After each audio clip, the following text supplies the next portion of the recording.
Une brique bien posée ou mal posée coûte le même prix. Est-ce qu'on peut bien la poser? Et cela veut dire bien rationaliser comment on va la poser. Quelle énergie solaire elle va recevoir? Comment elle va la transmettre à l'intérieur? Où est-ce qu'on va ouvrir? Comment on va ouvrir? Si jamais on veut changer les matériaux, quels sont les matériaux les plus disponibles et les plus adaptés? On a un panel de choix. On n'est pas obligé d'utiliser qu'un seul matériau. Alors ça ne coûte pas forcément plus cher si la réflexion en amont est menée correctement. Le durable ne se limite pas uniquement à la notion de l'environnement, les matériaux ou l'énergie. La durabilité aussi touche à la santé des occupants, aux personnes.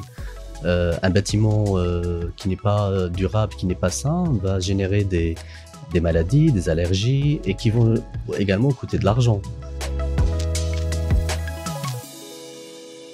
Donc la notion du bâtiment durable, c'est un bâtiment qui répond aux besoins des usagers, mais pas que, à ceux des autres parties prenantes, notamment la collectivité, les autres partenaires et à l'échelle mondiale après, parce qu'on est sur le même globe et on est tous concernés par les problématiques climatiques.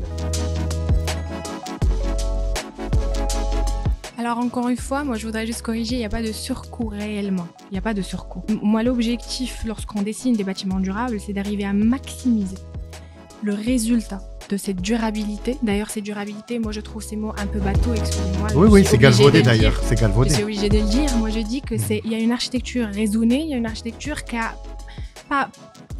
a juste loupé une partie de ce raisonnement qui est le raisonnement climatique. Je pense que tous les intervenants sont concernés. Tout le monde, on doit travailler en collaboration.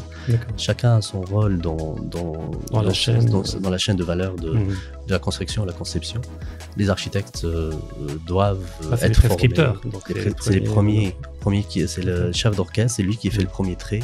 Et ce trait doit être bien fait, sinon les dégâts. Les dégâts.